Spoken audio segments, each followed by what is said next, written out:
جس کو خدا کی ذات سے عشق ہو جاتا ہے، میرا خدا کہتا ہے جب میرا بندہ میری بارگاہ میں ایک پیدل بڑھ کے آتا ہے، میری رحمت اس کی طرف 10 قدم بڑھ کے آ جاتی ہے۔ سبحان اللہ۔ اب جب دیکھا گیا ہے میری ملت کے نوجوانوں، ہم اسلام کو بھول چکے ہیں، ہم قانون شریعت کو بھول چکے ہیں۔ آج ہمارے سامنے قانون کی دھجیاں اڑائی جاتی ہے، شریعت کی دھجیاں اڑائی جاتی ہے، ہمارے سامنے غیر شریعت ہوتے ہیں۔ ہم ایک رکنے کے لیے ہم مصطفیٰ کی شریعت کا کوئی خیال نہیں رکھتے، اس پیٹ کے اندر آگ کے انگارے ڈالنے کے لیے غیر شرعی نافذ میں ہم چلے جاتے ہیں۔ ہمارے سماج کی یہ برائیاں کیسے ختم ہوں گے؟ جب ہم دین کے پاسدار بن جائیں گے، جب ہم دین سے محبت کرنے لگیں گے، جب ہماری سمجھ میں دین آ جائے گا، ہم دنیا کو ایک طرف رکھیں گے اور ہم یہ کہیں گے اللہ نے اگر وہ کم دین بنایا ہے تو وہ دین اسلام بنایا ہے۔ سبحان اللہ۔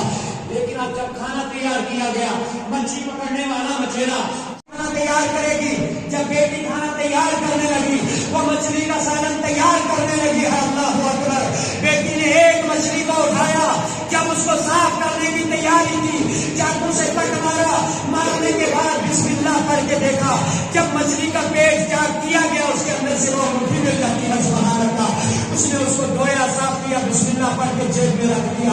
اب مجبور ہے، اب بادشاہ کو وزیر کو سوچ رہا ہے آج مجھے اپنی بیٹی کا قتل کرنا ہے، آج مجھے اپنی بیٹی کا خاتمہ کروانا ہے، لیکن وہ اپنی جگہ پر سوچ رہا تھا کہ میرے خدا کی رحمت اس کی حفاظت کر رہی تھی۔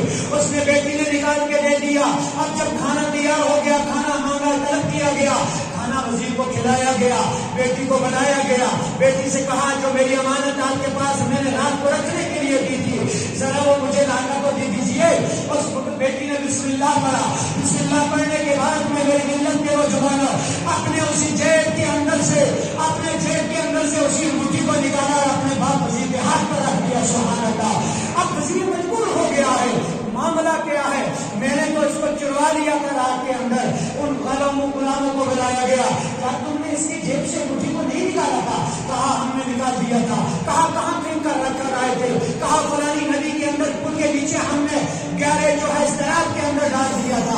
کہا پھر یہ کہاں سے چلی آئی؟ اب اس بیٹی کو بلایا گیا، کہا تجھے اس کی مچھلی انگوٹھی کا دھیان نہیں تھا؟ کہا مجھے کوئی خبر نہیں تھی، لیکن جس وقت جو مچھلی لا کر مجھے پکانے کے لیے دی تھی، میں بسم اللہ پڑھتی گئی، میں نے مچھلی کا پیٹ چاک کیا، اللہ اکبر، اس مچھلی کے پیٹ سے یہ انگوٹھی ملی ہے۔ کہا تم نے کیا سمجھا؟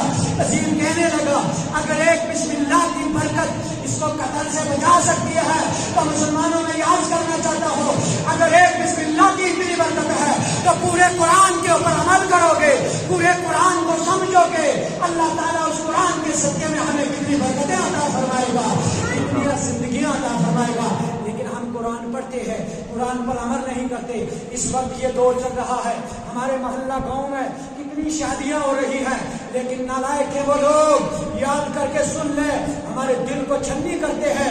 اگر ہمارا دل دکھی ہو سکتا ہے، وہ اولاد کبھی سکھی نہیں رہے گی، ماں باپ کبھی سکھی نہیں رہیں گے۔ جن کی اولادوں کی شادیاں ہوتی ہیں، رمضان شریف کے مہینے میں نکاح کروائیں گے، اس کے بعد میں کہا دو عیدوں کے در میں دو عیدوں ہے، اس کے اندر نکاح نہیں ہو سکتا۔ خدا کے بندے تو خدا کی ذات سے شرک کر رہا ہے اور نکاح پہلے کروا رہا ہے، بعد میں اپنے گھروں کے اندر ڈول اور تنظیم چلا رہے ہو۔ خدا کی لعنت پڑتی ہے ایسے شخص کے اوپر کہ جس کے گھر میں ڈول بجتا ہے، جس کے گھر میں ایسی بیاہ اور شادی خانہ آبادی ہوتی ہے۔ میں سمجھتا ہوں کہ شریعت کو چھوڑ کر اپنی شادی کرتا ہے اور شریعت کی مخالفت کرتا ہے، وہ شادی نہیں کرتا، وہ اپنی 7 نسلوں کی بربادی کرتا ہے۔ اس لیے کہ جہاں ایسا معاملہ ہو، ابھی آپ نے ایک چند دن پہلے کی بات سنی ہوگی، آپ کے کانوں نے سنے، آپ کے آنکھوں کی کہا، آپ نے اپنے ماں کی آنکھوں سے دیکھا، ایک شادی کا صحیح روڈ کے اس علاقے کے اندر ہوئی، اس کے اندر 6 ڈھول کے بارات کے اندر، اللہ اکبر، حرام کی کمائی حرام کے راستے پر جاتی ہے۔ اللہ کے لیے ایسی برائیوں کو ختم کرو۔ بروز محشر اللہ کی ذات تم سے پوچھے گی، جو سماج کے آپ بزرگ شخص ہیں، جو دیندار شخص ہیں، ایسی جگہ پہ کھانا کھانے کے لیے کیوں جاتے ہو؟ کون سا وہ شخص ہے جس کے گھر میں ڈھول بجائے جائے اور ہم جا کر لقمہ کھا کے چلے آتے ہیں؟ ایسے کھانے سے ہم 7 دن بھوکا رہنا بہتر ہے، ایسے کھانے سے ہمیں بھوکا رہنا بہتر اور فضیلت رکھتی ہے۔ اللہ کے لیے اس سماج کو اچھا کر لو، خدا کے عذاب سے بچ جاؤ۔ پر روز محشر کیا جواب دو گے؟ یہ جواب تم سے نہیں پوچھا جائے گا کہ بتا تم نے بیٹے کی شادی کروائی تھی ڈھول بجوائے تھے یا نہیں؟ یہ پوچھا جائے گا کیا تو نے مصطفیٰ کی حدیث کو سنا تھا یا نہیں؟ تو نے قرآن کو پڑھا تھا یا نہیں؟ تو نے اس کے اوپر عمل کیا تھا یا نہیں کیا تھا؟ جو معاملہ یہ اس طرح ہوا ہے ہم اپنی زبان سے کہہ رہے ہیں جب تک وہ شخص اللہ کی بارگاہ میں توبہ نہیں کرے گا، وہ فیملی و پوری فیملی وہ استغفار نہیں کریں گے، ان کے اپنی شرعی جو ہے قصاص ان کے اوپر تعزیر بتانا کر کے ہمیں بتا دوں گا کہ جب تک وہ تعزیر ادا نہیں کریں گے ایسے شخص کے گھر میں کھانا کھانا ناجائز ہے، ایسے شخص کے ختم میں جانا، ایسے شخص کو کبھی کسی محفل کے اندر دینی محفل کے اندر بلانا بالکل ناجائز ہے، کیونکہ جب تک وہ اللہ کی بارگاہ میں توبہ نہیں کرے گا تب تک ہم اس کو کبھی معاف نہیں کریں گے۔ اور وہ لوگ جو اس شادی کے اندر گئے وہ سچے دل سے توبہ استغفار کر لے، کیونکہ ایسے مقام پر جانا خود اندازہ لگا لے۔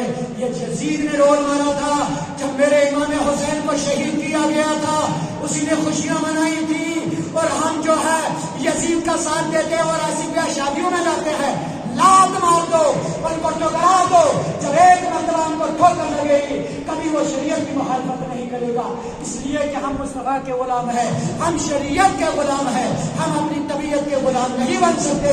شریعت کا غلام وہ ہوتا ہے، شریعت کا یہ پیغام ہے کہ تمہارے اوپر نماز فرض ہے تم نماز کو پڑھو، تمہارے لیے زکات دینا فرض ہے اس کو ادا کرو، تمہیں حرام کاموں سے بچنا ہے ان سے بچنے کی کوشش کرو۔